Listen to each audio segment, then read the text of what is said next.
leading into the tail end of the session, there has been an interest in including some info on GPUs and multi-GPU setups. So I did have some comments to include on this, and I thought the best way to do it is by taking a look at a benchmarking case from Ansys.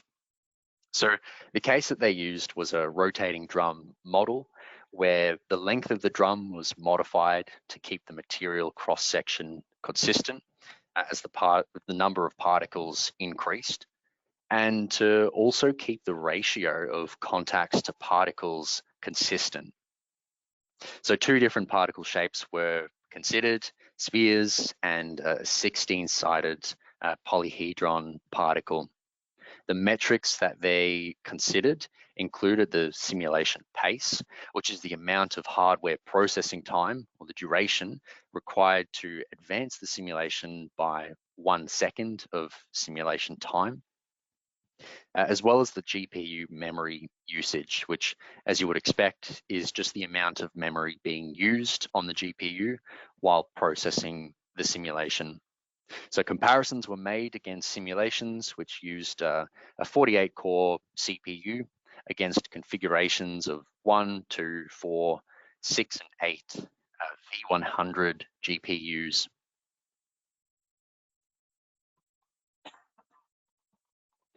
Okay, so the first output that we'll look at is the simulation pace, and essentially what we'll really be looking at are just these two plots at the bottom of the screen, which is showing the relative speed up compared to the 48-core CPU for all the different GPU configurations. So as I mentioned, we've got a single GPU and various different multi-GPU configurations.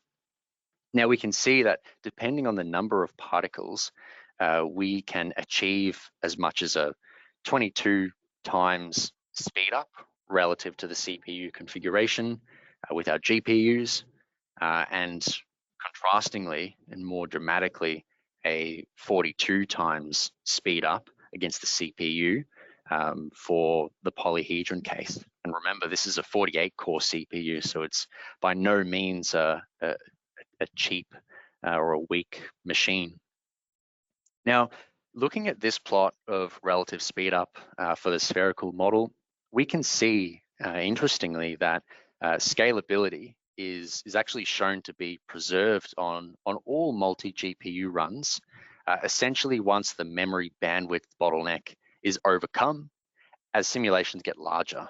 Or you could imagine it as once there are enough particles to fill the GPUs, as it looks like the curves are quite linear after each configuration speed up surpasses the one curve.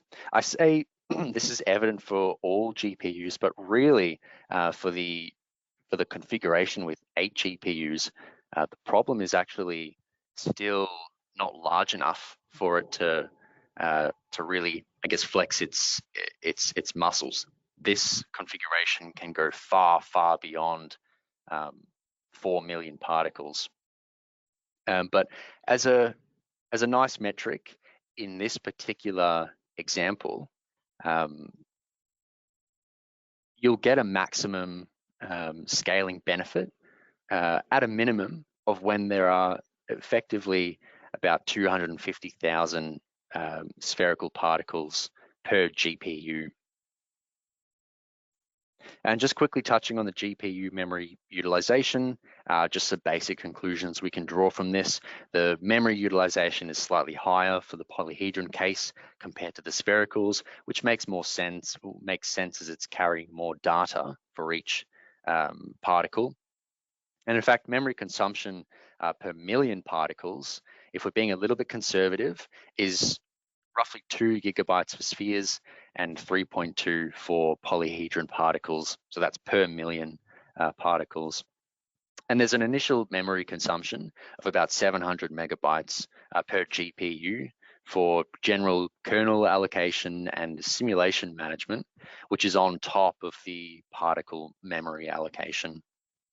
Now, of course, the performance is going to vary on a case-by-case basis, and it's dependent on many, many different factors, ranging from the number of particles or contacts in the system, their velocities, relative velocities, as well as all of the different physics models that you've switched on or are being used, just to name a few.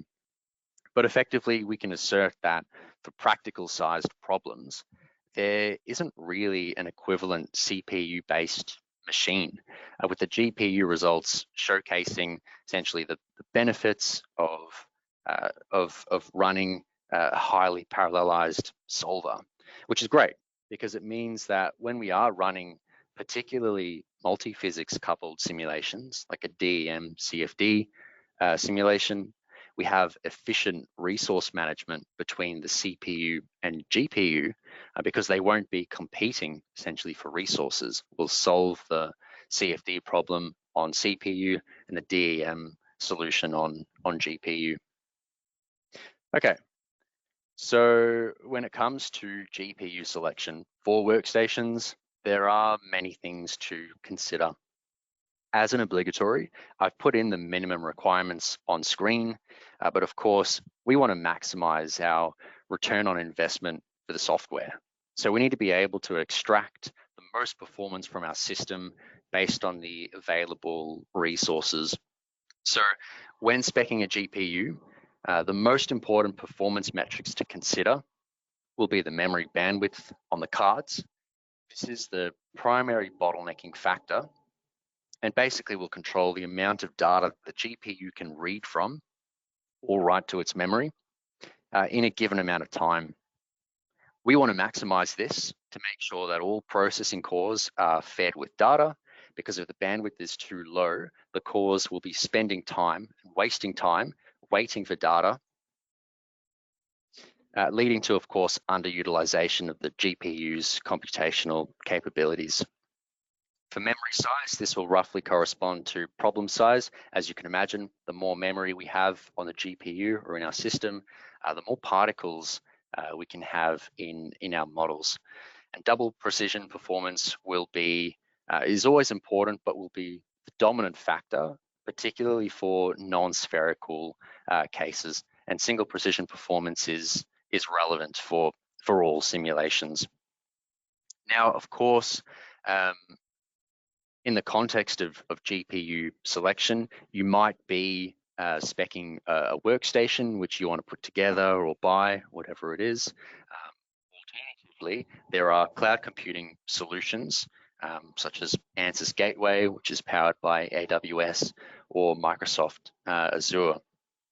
Essentially, whenever you are in this kind of scenario where you are needing to pick a workstation or pick a particular GPU within constraints and maybe within a certain budget, please feel more than free. In fact, I would encourage all our users to reach out to us.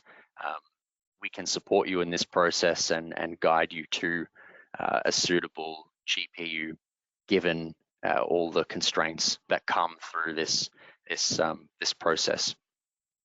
But before I lead into question time, essentially I just want to conclude when it comes to advanced features, what we've gone through today is not an extensive list, but essentially we've looked at how we can import and implement advanced models and manipulate the solver for efficiency, automation in Rocky. We can automate various different tasks, OptiSang integration for sensitivity studies or optimization studies, as well as some aspects on GPU computing.